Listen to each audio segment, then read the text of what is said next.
जातीय जनगणना नरेंद्र मोदी का नहीं बल्कि आरएसएस का फैसला है। वही जातीय जनगणना जिसको लेकर 2024 में इंडिया गठबंधन ने लोकसभा चुनाव लड़ा और अब जब नरेंद्र मोदी ने यह बात मान ली है, इस बात का ऐलान कर दिया है कि भारत के अंदर जातीय जनगणना होगी, तो विपक्ष ये कह रहा है कि उसकी बातों के आगे नरेंद्र मोदी को घुटने टेकने पड़े और ये विपक्ष की बहुत बड़ी जीत है।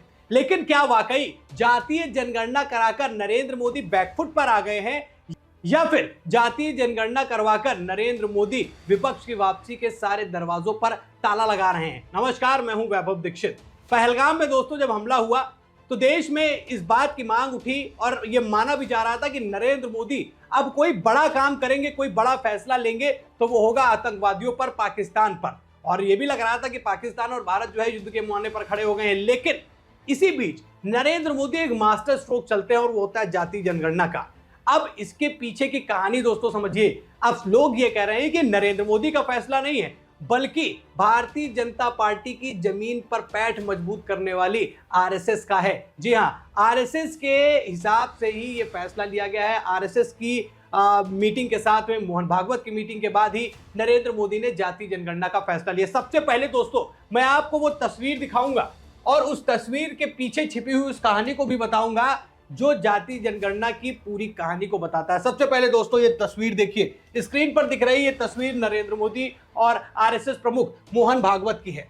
अब इस मीटिंग के बाद होता क्या है कि एक लंबी मीटिंग चलती है नरेंद्र मोदी की और मोहन भागवत की। इस मीटिंग के बाद दोस्तों नरेंद्र मोदी मिलते हैं राजनाथ सिंह से, वो मिलते हैं अमित शाह से, वो मिलते हैं जेपी नड्डा से और फिर ऐलान होता है कि भारतीय जनता पार्टी और एनडीए की सरकार जो है वो इस बात को लेकर तैयार है कि वो जातीय जनगणना कराएगी। अब यहां से पूरा मामला जब घूम के आता है कि मोहन भागवत से मीटिंग, फिर उसके बाद इन सारी चीजों का ऐलान, तो ये इस तरफ इशारा कर रहा है कि कहीं ना कहीं जातीय जनगणना कराने में आरएसएस का बहुत बड़ा हाथ है। आपने देखा होगा कि जमीनी स्तर पर आरएसएस बीजेपी को जिस तरीके से मजबूत करती है, उस बात का फायदा हमेशा से बीजेपी को मिलता आया है। वो हरियाणा में तीसरी बार ऐतिहासिक लगातार जीत हो या फिर महाराष्ट्र में फिर से सरकार बनाई हो, दिल्ली में जीत हासिल की हो, इसमें आरएसएस का जमीनी स्तर पर बड़ा योगदान रहा। और लगातार जो विपक्ष इस बात की मांग उठा रहा था कि जातीय जनगणना होनी भी चाहिए और वो इस बात को लेकर बड़ा राहुल गांधी जो है वो लगातार इस बात को लेकर बड़े मंचों से इस बात को वो कहते हुए नजर आ रहे थे। सबसे पहले जातीय जनगणना का पूरा मामला समझने के लिए इसका इतिहास दोस्तों समझना जरूरी है। सबसे पहले अंग्रेजों ने 1881 में इसकी शुरुआत करी। यहाँ पर जनगणना होती है, जातीय जनगणना होती है, पूरा मामला चलता रहता है। फिर 1901 में ऐसा ही मामला आता है, 1931 तक पूरा मामला चलता है। 1941 या 42 में फिर से एक बार जातीय जनगणना होती है, लेकिन उसके आंकड़ों को पब्लिक नहीं किया जाता है, उसको साझा नहीं किया जाता है।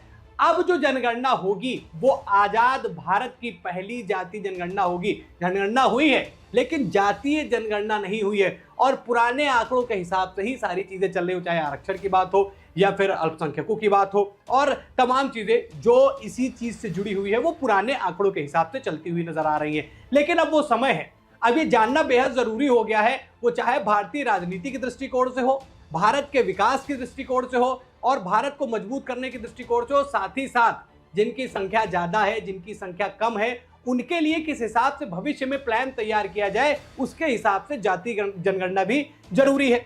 हालांकि नरेंद्र मोदी अब बैकफुट पर इसलिए विपक्ष उनको कह रहा है कि वो आ गए क्योंकि लगातार विपक्ष की मांग को दरकिनार किया जा रहा था और नरेंद्र मोदी ने अचानक ये फैसला ले लिया। और अब देखिए इसमें मास्टर स्ट्रोक क्या है। इसमें सबसे बड़ी चीज यह है कि भले ही नरेंद्र मोदी ने विपक्ष की बात मानी और वो वहां पर उन्होंने ये उनकी बात को मानकर वो पूरी तरीके से उन्होंने प्लानिंग अपनी रेडी कर दी, मगर मामला समझिए क्या हुआ। अब जैसे ही नरेंद्र मोदी ने जातीय जनगणना पर मुहर लगाई, हामी भरी, अब उसमें क्या हुआ, राहुल गांधी कह रहे हैं कि भैया ये हमारा क्रेडिट है, अखिलेश यादव कह रहे हैं कि ये हमने कराया, ये हम लोग लगातार इस पर आवाज उठाते चले आ रहे हैं। इवन आप ये समझिए कि नीतीश कुमार भी पुराने वीडियोस को साझा करते हुए जब एनडीए गठबंधन में थे वो तब भी उन्होंने ये बात कही कि भैया हम पहले से इस बात को लेकर, मतलब ये तमाम तरीके से आप देखेंगे कि कई विपक्षी दल, कई पार्टी के नेता और खासतौर पर जो भारतीय जनता पार्टी के विपक्ष में है वो दल, अब उनमें इस बात को लेकर बड़ा कंपटीशन हो गया है कि ये जो जातीय जनगणना है इसका जो श्रेय जाता है, इसका जो क्रेडिट जाता है, नरेंद्र मोदी ने जो इसका फैसला लिया है वो उसका है। अब इंडिया गठबंधन की दोस्तों पहचान क्या रही है? बेहतर प्रदर्शन 2024 लोकसभा चुनाव में किया गया, लेकिन इनके बीच में आपसी सामंजस्य की कहानी कई बार हमने देखी, उसकी गुत्थी उलझते हुए हमने कई बार देखी। वो चाहे मध्य प्रदेश का चुनाव हो, हरियाणा का चुनाव हो, दिल्ली का चुनाव हो, जम्मू कश्मीर का चुनाव हो, महाराष्ट्र का चुनाव हो, तमाम जगहों पर हमने देखा कि इनके बीच में बस केवल इस बात की होड़ है कि नरेंद्र मोदी को सत्ता से हटा दिया जाए, बीजेपी को उस राज्य में हरा दिया जाए या केंद्र में हरा दिया जाए। बाकी अगर बात करें तो क्रेडिट लेने की और अपने आप को बड़ा साबित करने की, इन दोनों में जो इन वर्चस्व की जो लड़ाई है वो हमेशा देखी गई है। और एक बार फिर से नरेंद्र मोदी ने वही दांव खेला और वो कहीं ना कहीं सही साबित होता हुआ नजर आ रहा है। अब दोस्तों इसमें दूसरा एंगल समझिए। दूसरा एंगल क्या है? विपक्ष जो है वो, उसके लिए इससे बड़ा मुद्दा कोई नहीं था। जाति जनगणना से बड़ा मुद्दा विपक्ष के पास कोई भी नहीं था, उसी को लेकर वो आगे बढ़ रहे थे। आप देखेंगे कि अखिलेश यादव भी जातियों की राजनीति करने पर लगे हैं, उत्तर प्रदेश में पीडीए फॉर्मूले के साथ आगे बढ़ रहे हैं। और आप देखेंगे राहुल गांधी गाड़ी में लोगों को चढ़ाकर उनसे जाति पूछ रहे हैं, यानी कि उनके पास इससे बड़ा मुद्दा दोस्तों था नहीं। और उस मुद्दे को क्या नरेंद्र मोदी ने खत्म कर दिया है। और अभी लोकसभा चुनाव 2029 में बड़ा लंबा समय है, अभी तो सरकार तीसरी बार नरेंद्र मोदी की बनी, अभी लंबा समय है उसमें।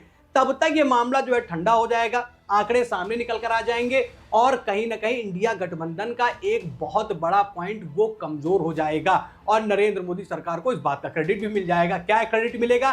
कि आजाद भारत में पहली बार भाजपा की सरकार में, एनडीए गठबंधन की सरकार में, नरेंद्र मोदी के नेतृत्व में भारत के अंदर, आजाद भारत में जातीय जनगणना हुई और ये इतिहास के पन्नों में लिखा जाएगा। आवाज क्या उठाई क्या नहीं, ये खासतौर पर चुनावों के समय सारी चीजें नजर नहीं आती। अब बात कर लेते हैं मुसलमानों की, बात कर लेते हैं अल्पसंख्यकों की। देखिए आंकड़े जो पुराने चले आ रहे हैं, हर जाति ये दावा करती है कि हम इतने प्रतिशत हैं, हम इतने प्रतिशत हैं, हम इतने बढ़ गए, हम इतने घट गए।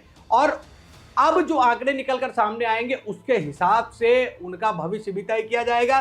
साथ ही साथ भारतीय राजनीति में जिस हिसाब से वो राजनीति बीजेपी कर रही हो, कांग्रेस कर रही हो, सपा कर रही हो, तमाम जितने विपक्षी दल हैं या फिर जो दल हैं वो सारे जो राजनीति कर रहे हैं, उनके लिए भी एक नया मामला निकलकर सामने जरूर आएगा। तो ये पूरा जो एक जातीय समीकरण का ये जो वो मामला है वो कहीं ना कहीं अब सुलझता हुआ नजर आएगा जब जातीय जनगणना हो जाएगी।